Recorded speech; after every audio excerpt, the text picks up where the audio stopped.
Standing waves.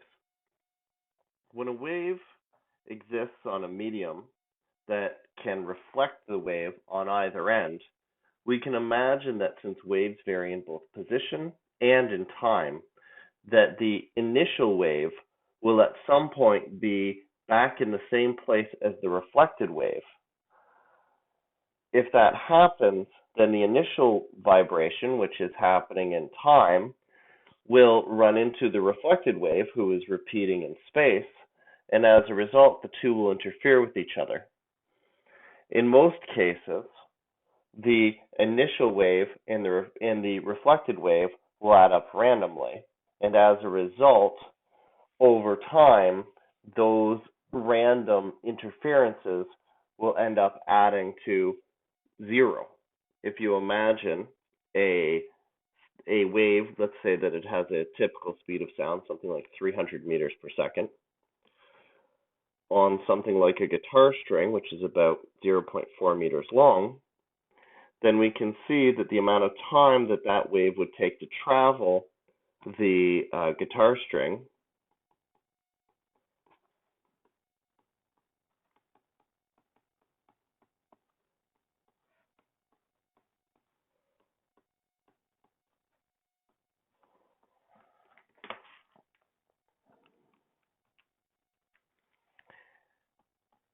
is about 1.3 milliseconds, which means in 1 second,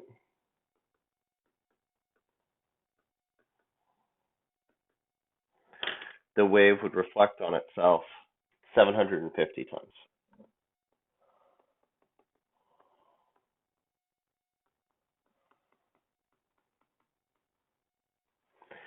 So, because sound waves are traveling so fast and on such small spaces, they bounce back and forth really, really frequently in any given second.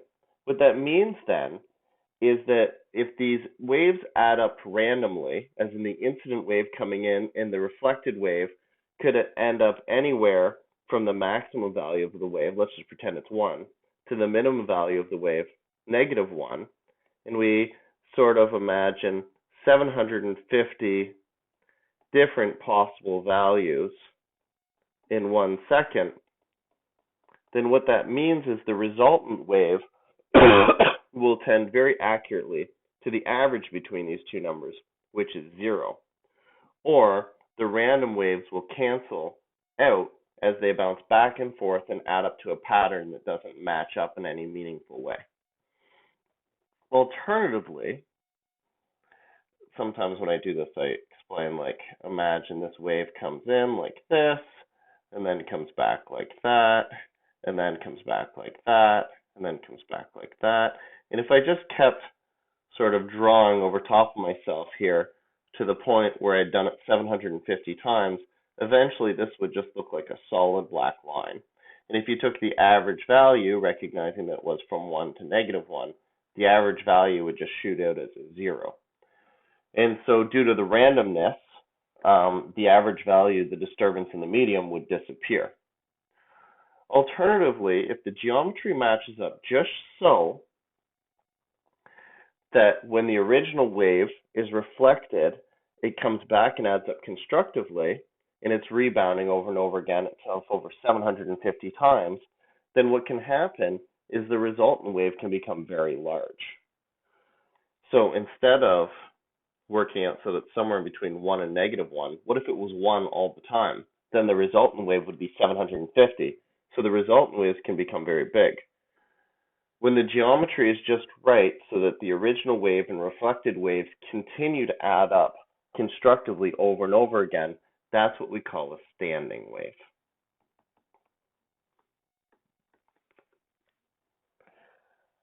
So what we have to do is we have to figure out what geometry would result in the reflected wave matching up with the original wave. To do this, we have to remember that the wave is going to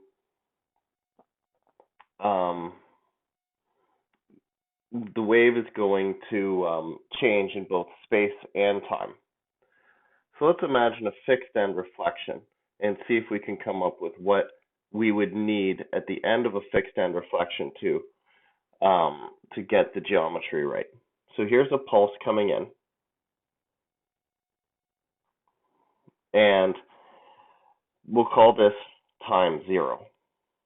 Now let's imagine time 1/2 of a period later. The original wave, let's imagine if this was the whole wave, okay, that's coming in. But we're only going to focus on this pulse to understand this. 1/2 of a period later, this part of the wave would have moved into this location. So if we consider this to be the incident wave, which we'll keep in black, then this part would have moved in. So this part now becomes the part of interest. So that's our incident wave 1/2 a period later. Alternatively, the wave reflects on itself. And so this wave, which has moved off to here, in theory, 1/2 a period later, gets reflected back on itself. So it's going to be reflected over here. But we have to be careful here because the reflection at a fixed end is inverted. So we wouldn't actually get this blue line at all. What we would instead get is an inverted version of the same thing. So what we can see here is that we've got a reflected wave that lined up perfectly constructively with the incident wave, which has moved over. Why did this happen? Well, specifically, this happened because we had a nodal point, a 0 point, occurring where the fixed end happened. Let's just look at the alternative as if we'd had an antinodal to convince ourselves of the fact that that doesn't work. What if instead, at the line, or at the barrier, we had had an antinodal point? So that's our pulse, or that's our 1/2 of a wave.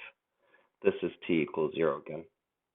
Now, if we go to 1/2 a period later, then we'd be dealing with the other 1/2 of the wave, which is this part. It would look like this. And this part of the wave would have moved off to look like this.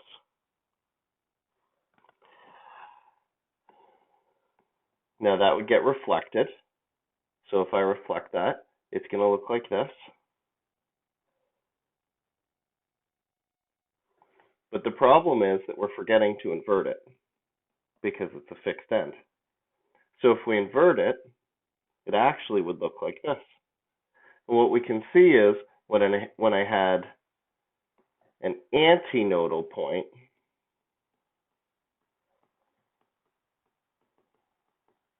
at the barrier, then what happened, because it was a fixed end due to the inversion, the initial wave and the inverted wave did not line up constructively, and so they did not meet the condition.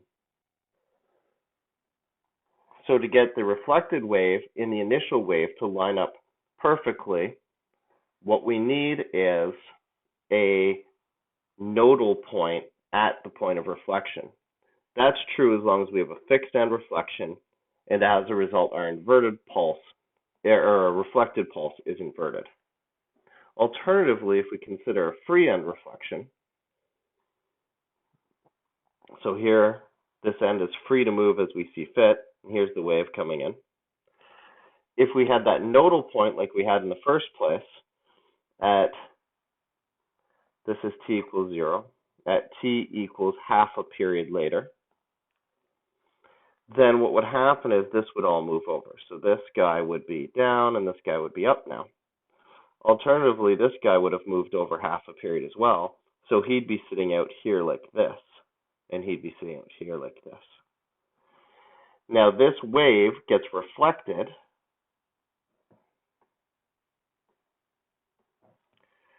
but because it's a free end this time, there's no inversion. This time, when we have a node at the free end, what we can see is the incident pulse and the reflected pulse do not agree with each other. This does not work. See, these two are not in phase. They're not going to add up constructively. Alternatively, in the case of a free end, if I had an antinode at the barrier at t equals 0, then at t equals 1/2 of a period later, this would have moved up by that much. So my new wave would look like this. Up by that, so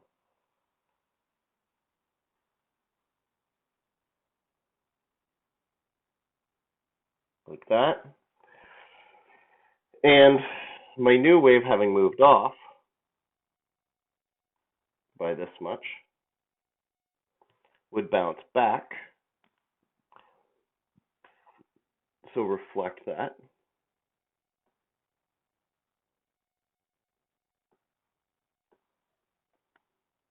And what we can see if that's reflected is that it would line up perfectly. And so here, we don't need it, and there's no inversion, because again, we're dealing with the free end. So what we can see by these two examples is that if you have a fixed end reflection, you're going to need a node at the barrier